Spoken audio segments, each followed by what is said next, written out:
ನಮಸ್ಕಾರ ವೀಕ್ಷಕರೇ, ಕನ್ನಡ ನಾಡಿಗೆ ಸ್ವಾಗತ. ನಾನ್ ಶರ್ಮಿತಾ ಶೆಟ್ಟಿ. ಇವತ್ತಿನ ಕನ್ನಡ ನಾಡಿಯ ಟಾಪ್ ಸ್ಟೋರಿಯಲ್ಲಿ ರಾಜೀನಾಮೆ ಪಾಲಿಟಿಕ್ಸ್ ಅನ್ನು ನೋಡೋಣ. ಅವರು ಮೈತ್ರಿ ಸರ್ಕಾರವನ್ನ ಇಕ್ಕಟ್ಟಿಗೆ ಸಿಲುಕಿಸಿ ಮುಂಬೈಗೆ ಹಾರಿದವರು.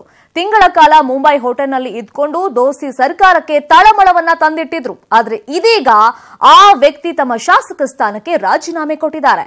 ಈ ಮೂಲಕ ರಾಜಕೀಯದಲ್ಲಿ ಹೊಸ ಅಧ್ಯಾಯ ಬರೆಯಲು ಶುರು ಮಾಡಿದ್ದಾರೆ. ಶಾಸಕ ಸ್ಥಾನಕ್ಕೆ ಉಮೇಶ್ ಜಾಧವ್ ರಾಜೀನಾಮೆ. ಖರ್ಗೆ ಫ್ಯಾಮಿಲಿ ವಿರುದ್ಧ ಲೋಕಸಮರಕ್ಕೆ ರೆಡಿ. ಕಳೆದೊಂದು ತಿಂಗಳ ಹಿಂದೆ ಮೈತ್ರಿ ಸರ್ಕಾರಕ್ಕೆ ಪ್ರತಿದಿನ ತಳಮಳ ತಂದಿಟ್ಟಿದ್ದ ಚಿಂಚೋಳಿ ಕ್ಷೇತ್ರದ ಕಾಂಗ್ರೆಸ್ ಶಾಸಕ ಡಾಕ್ಟರ್ ಉಮೇಶ್ ಜಾಧವ್ ಶಾಸಕ ಸ್ಥಾನಕ್ಕೆ ರಾಜೀನಾಮೆ ಕೊಟ್ಟಿದ್ದಾರೆ.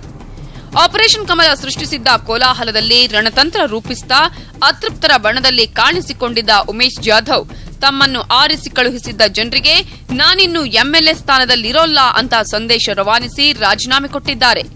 ಈ ಮೂಲಕ ಲೋಕಸಭೆ ಎಲೆಕ್ಷನ್ನಲ್ಲಿ ನಿಂತು ಮಲ್ಲಿಕಾರ್ಜುನ ಖರ್ಗೆ ವಿರುದ್ಧ ಸಮರ ಸಾರಲು ಸಜ್ಜಾಗಿದ್ದಾರೆ ಎನ್ನಲಾಗ್ತಿದೆ.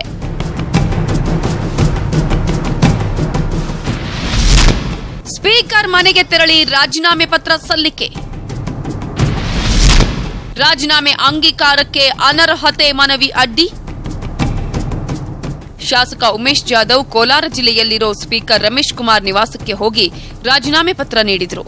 ಈ ವೇಳೆ ಮಾರ್ಚ್ 6ರೊಳಗೆ ರಾಜೀನಾಮೆ ಅಂಗೀಕರಿಸುವಂತೆ ಜಾಧವ್ ಮನವಿ ಮಾಡಿದ್ದಾರೆ ಎನ್ನಲಾಗಿದೆ.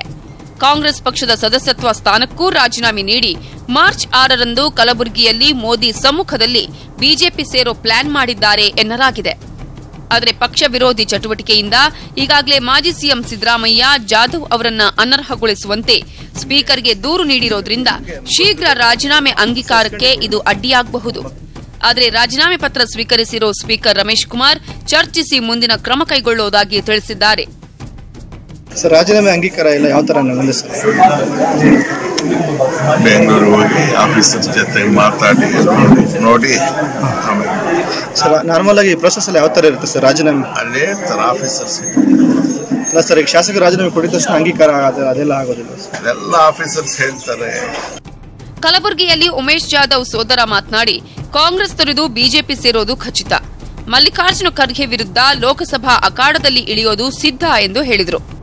ನಮ್ಮ ಚಿಂಚೋಳಿಯಲ್ಲಿ ಸಕ್ಕರೆ ಕಾರ್ಖಾನೆಯನ್ನು ಸ್ಟಾರ್ಟ್ ಮಾಡಬೇಕು, ಇದು 4 ತಾಲೂಕದ ರೈತರಿಗೆ ಸಹಾಯವಾಗುತ್ತೆ ಅಂತ ಹೇಳಿ ತಿರುಗಾಡಿದ್ರು, ಬಹಳ ಇದು ಮಾಡಿದ್ರು, ಪದೇ ಪದೇ ಸರ್ಕಾರ ಜೊತೆ ಮನವಿ ಮಾಡಿದ್ರು ಕೂಡ ಅದು ಕೂಡ ಯಾವುದು ಅದರಲ್ಲಿ ಉಪಯೋಗ ಆಗಲಿಲ್ಲ. ಇದೆಲ್ಲ ನೊಂದುಕೊಂಡು ಇದೆಲ್ಲ ಕಾರಣಗಳಿಂದ ಈ ಹೊಸ ನಮ್ಮ ಬೇರೆ ಇಲ್ಲಿ ಇದ್ರೂ ಏನು ಉಪಯೋಗ ಇಲ್ಲ, ಬೇರೆ ಏನಾದರೂ ಮಾಡಿ ಒಂದು ಒಳ್ಳೆ ಅಭಿವೃದ್ಧಿಗೆ ಸಹಾಯ ಮಾಡ್ತಾ ಇದ್ದಾರೆ ಮೋದಿಯವರು, ಅವ್ರ ಜೊತೆ ಕೈ ಸೇರೋಣ ಅಂತ ಹೇಳಿ ಮಾಡ್ತಾ ಇರಬಹುದು. ಜಾಧವ್ ರಾಜೀನಾಮೆಗೂ ಬಿಜೆಪಿಗೂ ಸಂಬಂಧವಿಲ್ಲ, ಪಕ್ಷಕ್ಕೆ ಬರೋರನ್ನ ಸ್ವಾಗತಿಸುತ್ತೇವೆ ಅಂದಿದ್ದಾರೆ ಬಿಜೆಪಿ ನಾಯಕ ಆರ್ ಅಶೋಕ್. ಜಾಧವ್ ಅವರು ಏನು ರಾಜೀನಾಮೆ ಕೊಟ್ಟಿದ್ದಾರೆ ಅದು ಕಾಂಗ್ರೆಸ್ಸಿನ ಗೊಂದಲ, ಕಾಂಗ್ರೆಸ್ ಅಲ್ಲಿ ಇರುವಂತ ಬೇಗುದಿ, ಇದರಿಂದ ಆಗಿದೆ ಹೊರತು ಬಿಜೆಪಿಗೂ ಇದಕ್ಕೂ ಯಾವುದೇ ರೀತಿಯಾದಂತ ಪ್ರೇರಣೆ ಇಲ್ಲ, ಸಂಬಂಧ ಇಲ್ಲ. ಬಂದ್ರೆ ನಾವು ಸ್ವಾಗತ ಮಾಡ್ತೀರಿ. ನಾವಂತೂ ಪ್ರಯತ್ನ ಮಾಡಿಲ್ಲ, ಬಂದ್ರೆ ನಾವು ಸ್ವಾಗತ ಮಾಡ್ತೀರಿ. ಕ್ಷೇತ್ರದ ಅಭಿವೃದ್ಧಿಗೆ ಜಿಲ್ಲಾ ಉಸ್ತುವಾರಿ ಸಚಿವ ಪ್ರಿಯಾಂಕ್ ಖರ್ಗೆ ಸಹಕರಿಸುತ್ತಾ ಇಲ್ಲ, ಕ್ಷೇತ್ರಕ್ಕೂ ಭೇಟಿ ಕೊಡ್ತಿಲ್ಲ ಅಂತ ಆರೋಪಿಸಿದ್ದ ಉಮೇಶ್ ಜಾಧವ್ ಇದೀಗ ಖರ್ಗೆ ಫ್ಯಾಮಿಲಿ ವಿರುದ್ಧ ನೇರವಾಗಿ ಅಖಾಡಕ್ಕಿಳಿದಿದ್ದಾರೆ. ಆದರೆ ರಾಜೀನಾಮೆ ಸ್ವೀಕಾರ ಆಗುತ್ತಾ, ಅನರ್ಹತೆಯ ತೂಗುಗತ್ತಿ ಏನಾಗತ್ತೆ ಅನ್ನೋದು ಸದ್ಯದ ಕುತೂಹಲ. ಕೋಲಾರದಿಂದ ರಘುರಾಜ್ ಜೊತೆ ಶಿವರಾಮ್ ಅಸುಂಡಿ, ನ್ಯೂಸ್ 18 ಕನ್ನಡ, ಕಲಬುರಗಿ. ಮಂಡ್ಯ ಲೋಕಸಮರ ದಿನೇ ದಿನೇ ಜೋರಾಗ್ತಿದೆ. ಸುಮಲತಾ ಬಳಿಕ ನಿಖಿಲ್ ಕುಮಾರ್ ಅಖಾಡಕ್ಕೆ ಇಳಿತಾ ಇದ್ದಂತೆ ಸುಮಲತಾ ಮತ್ತಷ್ಟು ಆಕ್ಟಿವ್ ಆಗಿದ್ದಾರೆ. ಕಳೆದೊಂದು ವಾರದಿಂದ ಜಿಲ್ಲೆಯಲ್ಲಿ ಮಿಂಚಿನ ಸಂಚಾರ ಮಾಡ್ತಾ ಇರೋ ಸುಮಲತಾ ಅಂಬರೀಶ್ ಇವತ್ತು ಕೂಡ ಜಿಲ್ಲೆಯಲ್ಲಿ ಹಲವು ಚಟುವಟಿಕೆಗಳಲ್ಲಿ ಬ್ಯುಸಿಯಾಗಿದ್ರು. ಪುಲ್ವಾಮಾದಲ್ಲಿ ಉಗ್ರರ ದಾಳಿಯಲ್ಲಿ ಮಡಿದ ಯೋಧ ಗುರು ಕುಟುಂಬಕ್ಕೆ ಕೊಟ್ಟಿದ್ದ ಮಾತಿನಂತೆ ಅರ್ಧ ಗುಂಟೆ ಜಮೀನನ್ನ ಹಸ್ತಾಂತರ ಮಾಡಿದ್ರು. ಯೋಧನ ಪತ್ನಿ ಕಲಾವತಿಗೆ ಜಮೀನು ಪತ್ರವನ್ನ ಹಸ್ತಾಂತರ ಮಾಡಿದ್ರು. ಜೊತೆಗೆ ಇವತ್ತು ಕೂಡ ಮಂಡ್ಯದ ಹಲವು ಕೈ ನಾಯಕರ ಮನೆಗೆ ಭೇಟಿ ನೀಡಿದ ಸುಮಲತಾ ಕೈ ನಾಯಕರೊಂದಿಗೆ ಮಾತುಕತೆಯನ್ನ ನಡೆಸಿದ್ರು.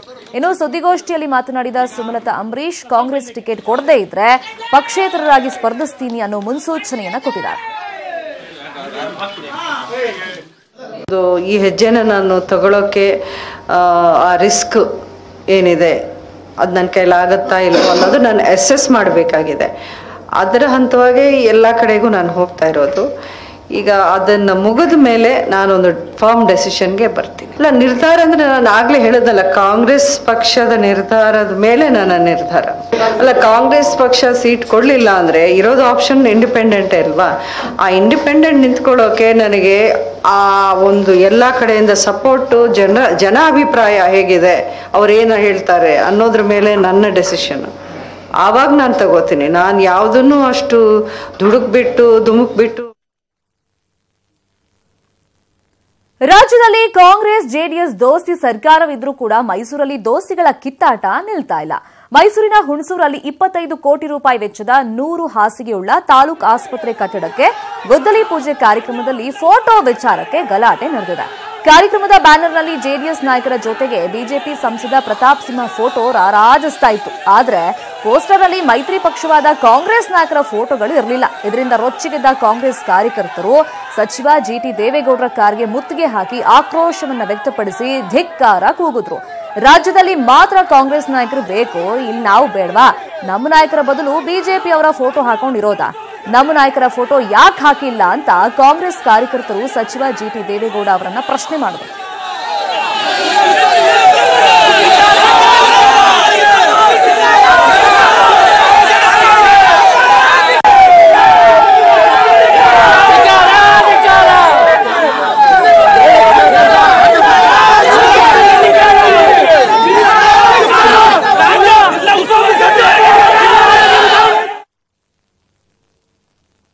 ಪುಲ್ವಾಮಾದಲ್ಲಿ ಉಗ್ರರ ದಾಳಿಯಲ್ಲಿ ಮಡಿದ ಯೋಧರಿಗೆ ಇಡೀ ರಾಷ್ಟ್ರವೇ ಮರುಕಪಟ್ಟಿತು. ಇದಾದ ಬಳಿಕ ವಿಂಗ್ ಕಮಾಂಡರ್ ಅಭಿನಂದನ್ ಪಾಕಿಸ್ತಾನ ಸೇನೆ ಕೈಗೆ ಸಿಕ್ಕಾಕೊಂಡಾಗ ದೇಶದ ಜನ ಅಭಿನಂದನ್ ಕ್ಷೇಮವಾಗಿ ಬರಲಿ ಅಂತ ಪ್ರಾರ್ಥಿಸಿದ್ರು. ಅಭಿನಂದನ್ ಆಗಮನಕ್ಕಾಗಿ ಕೋಟ್ಯಾಂತರ ಜನ ಕಾಯ್ತಾ ಇದ್ರು. ಆದರೆ ಆ ದಿನ ಫೇಸ್ಬುಕ್ನಲ್ಲಿ ಕಾಣಿಸಿಕೊಂಡಿದ್ದ ದೇಶದ್ರೋಹಿ ಪೋಸ್ಟ್ ಪ್ರಕರಣಕ್ಕೆ ಇದೀಗ ಟ್ವಿಸ್ಟ್ ಸಿಕ್ಕಿದೆ.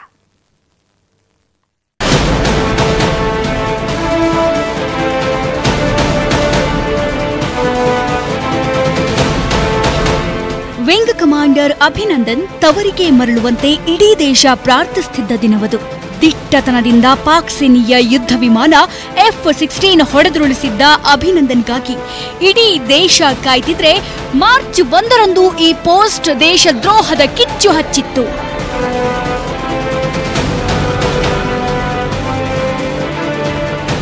ಮೊಹಮ್ಮದ್ ಶಫಿ ಬೆಣ್ಣೆ ಹೆಸರಿನ ಅಕೌಂಟ್ನಲ್ಲಿ ಇದ್ದ ಈ ಪೋಸ್ಟ್ ಬೆಳಗಾವಿ ಜಿಲ್ಲೆಯಲ್ಲಿ ಅಲ್ಲೋಲ ಕಲ್ಲೋಲ ಸೃಷ್ಟಿಸಿತ್ತು.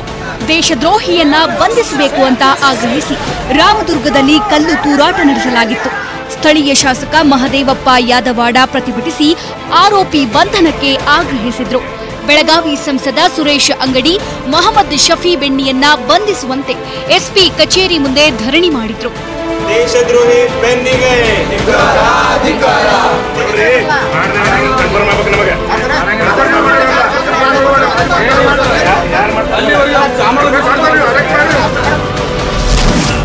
ದೇಶದ್ರೋಹಿ ಪೋಸ್ಟ್ ಪ್ರಕರಣಕ್ಕೆ ಟ್ವಿಸ್ಟ್. ದ್ವೇಷಕ್ಕಾಗಿ ಗೆಳೆಯನ ಅಕೌಂಟ್ನಲ್ಲಿ ಕಿತಾಪತಿ. ರಾಮದುರ್ಗದಲ್ಲಿ ಪಾಕಿಸ್ತಾನ ಪರ ಘೋಷಣೆಗಳು ಫೇಸ್ಬುಕ್ಕಲ್ಲಿ ಪೋಸ್ಟ್ ಮಾಡಿದಂಥ ಪ್ರಕರಣ ಸಂಬಂಧಪಟ್ಟಂತೆ ನಾಗರಾಜ್ ಎಂಬುವರನ್ನು ವಶಕ್ಕೆ ತಗೊಳ್ಳಲಾಗಿದೆ. ಇವರು ಕಂಕನವಾಡಿದವರು. ಇವರು ಮತ್ತು ಶಫಿ ಬೆನ್ನೆ ಇಬ್ಬರು ಕೂಡ ಒಳ್ಳೆಯ ಫ್ರೆಂಡ್ಸ್ ಆಗಿದ್ದರು. ಅವರು ಫ್ರೆಂಡ್ಸ್ ಆಗಿದ್ದ ಸಮಯದಲ್ಲಿ ಶಫಿ ಬೆನ್ನೆಗೆ ಅವರೇ ಒಂದು ಫೇಸ್ಬುಕ್ ಅಕೌಂಟ್ ಕ್ರಿಯೇಟ್ ಮಾಡಿ ಕೊಟ್ಟಿದ್ದಾರೆ. ಆ ಕಾರಣದಿಂದ ಅವರಿಗೆ ಐಡಿ ಮತ್ತು ಪಾಸ್ವರ್ಡ್ ಎರಡೂ ಕೂಡ ಗೊತ್ತಿತ್ತು. ಪೊಲೀಸರು ಅರೆಸ್ಟ್ ಮಾಡಿದ್ದಾರೆ ಎನ್ನುವುದನ್ನ. ಮೊಹಮ್ಮದ್ ಶಫಿ ಬೆನ್ನೆಯ ಫೇಸ್ಬುಕ್ ಅಕೌಂಟ್ನಲ್ಲಿ ದೇಶದ್ರೋಹದ ಪೋಸ್ಟ್ ಹಾಕಿದ್ದು ಇದೇ ನಾಗರಾಜ್.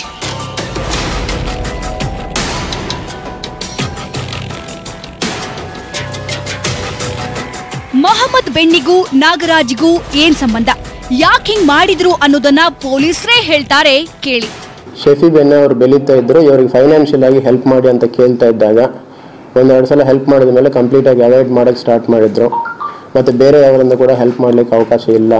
ಸೊ ಇವರು ಫೈನಾನ್ಷಿಯಲ್ ಆಗಿ ಲಾಸಸ್ ಆಗಿ ಪ್ರಾಬ್ಲಮ್ ಆಗಿ ಸೊ ಆ ರೀತಿ ಇದಕ್ಕೆ ಕಾರಣ ಇವನೇ ಅಂತ ಹೇಳಿ ಡೆವಲಪ್ ಮಾಡಿ ಆ ರೀತಿ ಮಾಡಿದ್ದಾರೆ. ಈ ಮೊಹಮ್ಮದ್ ಶಫಿ ಬೆನ್ನಿ ಮಾಜಿ ಶಾಸಕ ಅಶೋಕ್ ಪಟ್ಟಣ ಆಪ್ತ.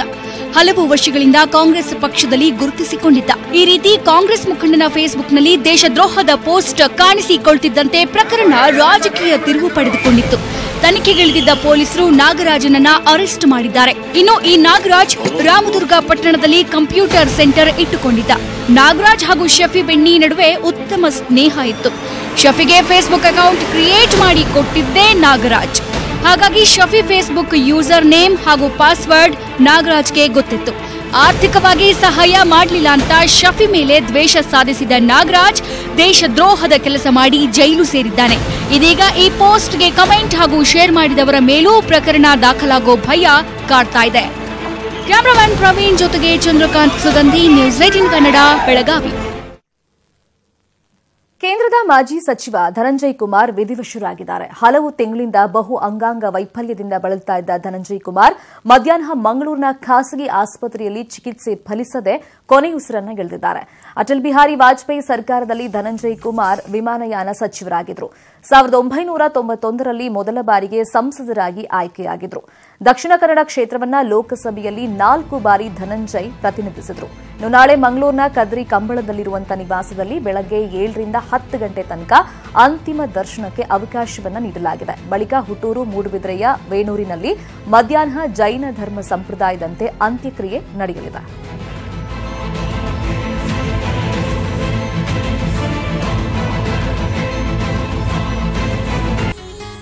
ಅವರೆಲ್ಲ ಭವಿಷ್ಯದಲ್ಲಿ ವೈದ್ಯರಾಗೋ ಕನಸನ್ನ ಕಂಡವರು. ಡಾಕ್ಟರ್ ಆಗೋದು ಅಂದ್ರೆ ಸಾಕಷ್ಟು ಓದಬೇಕು, ಕಲಿಬೇಕು. ಆದ್ರೆ ಎಲ್ಲಾ ಟೆನ್ಷನ್ ಬಿಟ್ಟು ವೈದ್ಯಕೀಯ ವಿದ್ಯಾರ್ಥಿನಿಯರು ಮಸ್ತಿ ಮಾಡಿದ್ರು. ಕಲರ್ಫುಲ್ ಕಾರ್ಯಕ್ರಮದಲ್ಲಿ ವೈದ್ಯ ವಿದ್ಯಾರ್ಥಿಗಳ ಕಲರವ ಜೋರಾಗಿತ್ತು.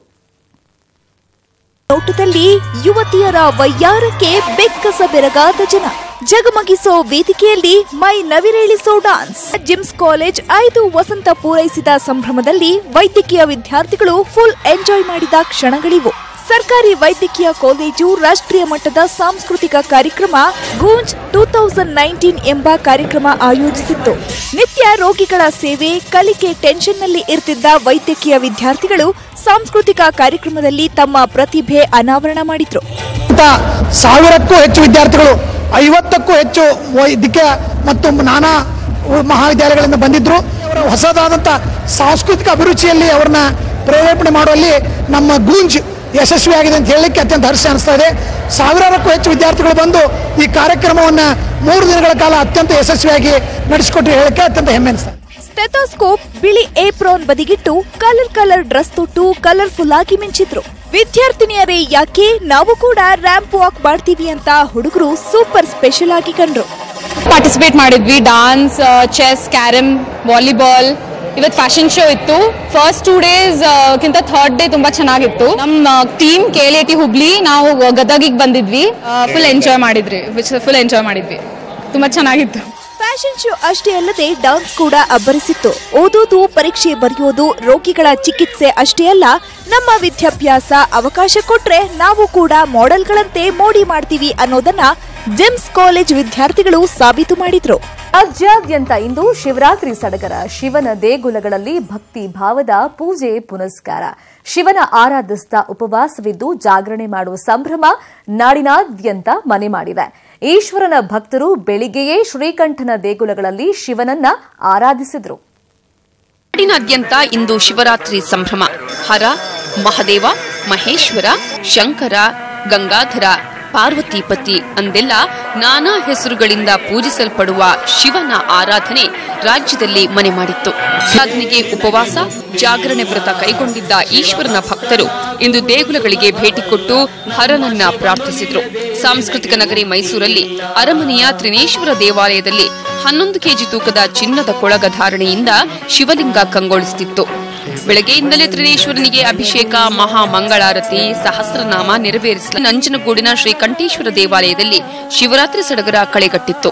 ಕಪಿಲಾ ನದಿಯಲ್ಲಿ ಸಹಸ್ರಾರು ಭಕ್ತರು ಪುಣ್ಯ ಸ್ನಾನ ಮಾಡಿ ವಿಶೇಷ ಅಭಿಷೇಕ. ಹರಕೆರೆ ಗ್ರಾಮದಲ್ಲಿನ ಇತಿಹಾಸ ಪ್ರಸಿದ್ಧ ರಾಮೇಶ್ವರ ದೇವಾಲಯದಲ್ಲಿ ಶ್ರದ್ಧಾ ಭಕ್ತಿಯಿಂದ ಪೂಜೆ ನೆರವೇರಿಸಲಾಯಿತು. ತುಂಗೆಯಲ್ಲಿ ಭಕ್ತರು ಮಿಂದೆದ್ದು ಶಿವನ ಕೃಪೆಗೆ ಪಾತ್ರರಾದರು. ನಗರದ ಮಲೆಮಹದೇಶ್ವರ ಬೆಟ್ಟಕ್ಕೆ ಭಕ್ತರ ದಂಡೆ ಹರಿದು ಬಂದಿತ್ತು. ಭಕ್ತರು ಬರಿಗಾಲಲ್ಲೇ ಬೆಟ್ಟ ಗುಡ್ಡ ಹತ್ತಿ ಭಕ್ತಿಯ ಪರಾಕಾಷ್ಠೆ ಮೆರೆದಿದ್ರು. ರಾತ್ರಿ ಇಡೀ ಮಹದೇಶ್ವರನಿಗೆ ರುದ್ರಾಭಿಷೇಕ, ಬಿಲ್ವಾರ್ಚನೆ ಸೇರಿದಂತೆ ನಾನಾ ರೀತಿಯ ಪೂಜಾ ಕೈಂಕರ್ಯಗಳು ಜರುಗಲಿವೆ. ಉತ್ತರ ಕನ್ನಡ ಜಿಲ್ಲೆಯ ಶಿರಸಿಯ ಶಿವತಾಣ ಸಹಸ್ರಲಿಂಗದಲ್ಲೂ ಶಿವರಾತ್ರಿ ಸಂಭ್ರಮ ಕಳೆಗಟ್ಟಿತ್ತು. ನದಿಯಲ್ಲಿ ಪುಣ್ಯ ಸ್ನಾನ ಮಾಡಿ ಶಿವಲಿಂಗಕ್ಕೆ ಜಲಾಭಿಷೇಕ ಮಾಡಿದ ಶಿವಭಕ್ತರು ಗಂಗಾಧರನನ್ನ ಜಪಿಸಿದರು. ಮಡಿಕೇರಿಯಲ್ಲಿ ಓಂಕಾರೇಶ್ವರ ದೇವಾಲಯದಲ್ಲಿ ರುದ್ರಾಭಿಷೇಕ, ಮಹಾರುದ್ರ ಹೋಮ, ಬಿಲ್ವಾರ್ಚನೆ ಸೇರಿದಂತೆ ವಿವಿಧ ಪೂಜಾ ಕೈಂಕರ್ಯ ನೆರವೇರಿಸಲಾಯಿತು.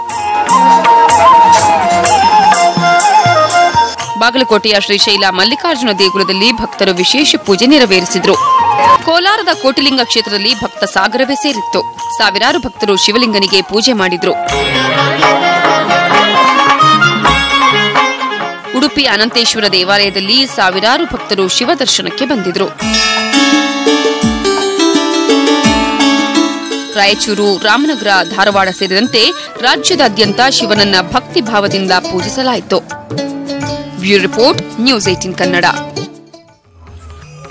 ಇನ್ನು ಮಹಾಶಿವರಾತ್ರಿ ಪ್ರಯುಕ್ತ ಬಿಜೆಪಿ ಶಾಸಕ ಶ್ರೀರಾಮುಲು ಬಳ್ಳಾರಿಯ ತಮ್ಮ ನಿವಾಸದಲ್ಲಿ ವಿಶೇಷ ಪೂಜೆ ಸಲ್ಲಿಸಿದರು.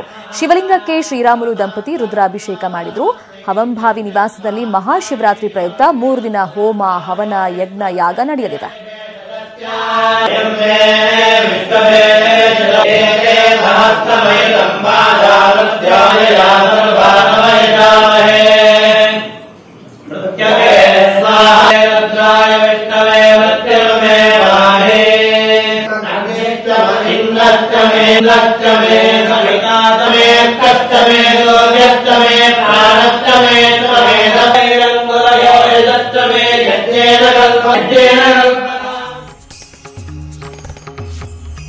ಇದು ಇವತ್ತಿನ ಕನ್ನಡ ನಾಡಿ. ಮಾನಸ ಸರೋವರದಲ್ಲಿ ವಿಸ್ಮಯ, ಅದೃಶ್ಯವಾದ ನಿಗೂಢ ಮಾನವರು. 6 ವರ್ಷಗಳ ನಂತರ ಏನಾಗುತ್ತೆ? ಈ ಬಗ್ಗೆ ಶಿವ ಜ್ಯೋತಿ ರಹಸ್ಯ ವಿಶೇಷ ಕಾರ್ಯಕ್ರಮ ಇದೀಗ ಪ್ರಸಾರವಾಗುತ್ತೆ. ನೋಡ್ತಾರಿ ನ್ಯೂಸ್ 18 ಕನ್ನಡ. ಜಾಲ ನಮ್ಮದು, ಬಲ ನಿಮ್ಮದು.